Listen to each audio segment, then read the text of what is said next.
Hey guys, this is Doran, CEO of Culture Matters. Today is real estate tip number 13, and this is how to leverage your social media of Facebook in your real estate business. Number one, why would you want to use it? A lot of people use it for their personal business, and as they should.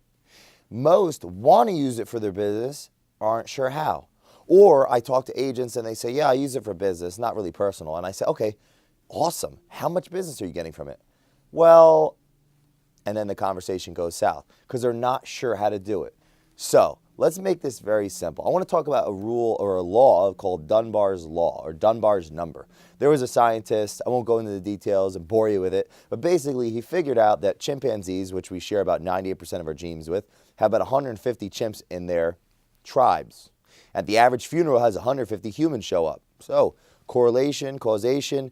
Basically, when you weigh that against, for example, Joe Stump, by referral only, a great real estate trainer, says that if you have 150 people in your sphere of they're in your sphere and you consistently network with them, you get 50 deals a year or some kind of amazing conversion on that. And this 150 pops up all the time.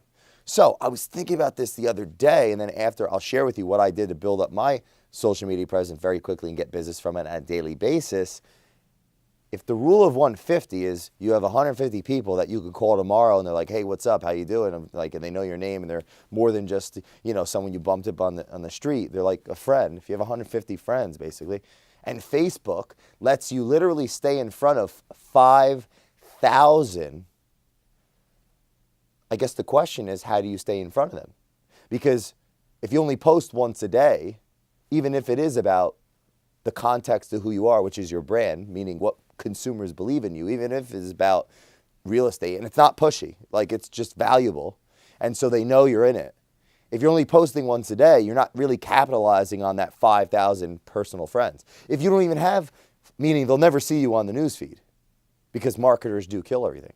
And if you don't have 5,000 friends, you only have 1,000, and you're telling me you're using it for business, shoot, if you're using it for personal and you only have 1,000 friends, how are you ever supposed to get invited to a party? Let's say you want to go to parties all the time. If you post, pictures of you going to parties and you're outgoing, you're doing this, and you have 5,000 friends, you think you're going to have someone hit you, hey, where are you going tonight? More likely that you may not know that well, but you know from Facebook and you have mutual friends, oh, you're going to that club? Yeah, I've been there before. If you're posting all the time in the context of your brand, which is the belief consumers have in you based on what you're posting and how often you post, because they're more likely to see you. If you're not posting enough for people to see you, are you really capitalizing on the 5,000 friends? Have you ever thought of how much of an impact or how big of a deal that really is? Now, I don't know if this is true, but I'm thinking Mark Zuckerberg doesn't want more than 5,000 friends because then it would become maybe too salesy, right? We're all adding anybody. It's easy to get 10,000 friends, or in LinkedIn, you could have like 30,000. So maybe to keep it more personal, 5,000. So let's not limit the amazing potential to having 5,000 friends in your sphere, right? Not adding some random, maybe possibly fake profile from Canada and you're in the US, or Nevada and you're in New York City, but having 5,000 people that are mutual friends of people you know, compounded out, like the tipping point, like the tipping point. You know someone that knows someone that knows someone that knows someone that knows someone that knows someone that knows you. It's the rule of 7, or they used to call it the rule of Kevin Bacon. Like he knew so many actors that he literally was associated with every actor just by 7 people. Let's think about that in the context of Facebook. If you have 5,000 friends in your area and you post 8 times a day, not selling real estate, not selling anything, if you're insurance, whatever it is, but posting things like, motivational quotes, influencers in the business you're in. Maybe you're posting a video about Tom Ferry and giving value to people, or you're posting just fun stuff about yourself. So you do like a ratio.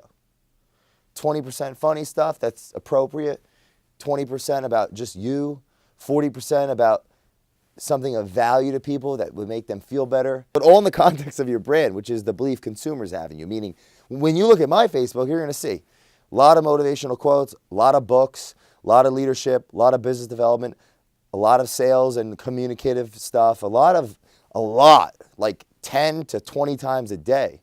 And you know what? Not one person doesn't know what I'm about because I put it out there.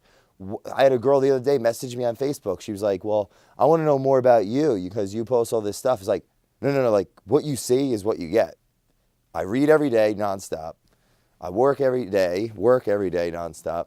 I love all that. Like, everything on my Facebook is me. So that's why I'm getting checks in the mail, people literally sending me money saying, thank you so much for your motivational stuff, because I'm just being me. So, real estate, right? Let's take it back. You have 5,000 friends, potentially, that could all be in the same area. And if you're posting, let's say, 8 times a day in the context of what you want people to know you about, consistently. You ever try to push a string? It gets all crumpled. But when you pull it, what happens? It comes to you. Wouldn't people start potentially messaging you on Facebook? The answer is yes. Now, when you have that stable social media presence on Facebook personal fan page, that's just the beginning. Yeah, you'll get business. But then, and we'll talk about this in future videos, how you take that to your website to convert it, to get emails, and then you can follow up with people to add more value. But the point is this, guys. Facebook personal fan page with 5,000 potential real friends of friends. Try getting money from your best friend. It's hard. Try getting money from your best friend's friend. It's easy.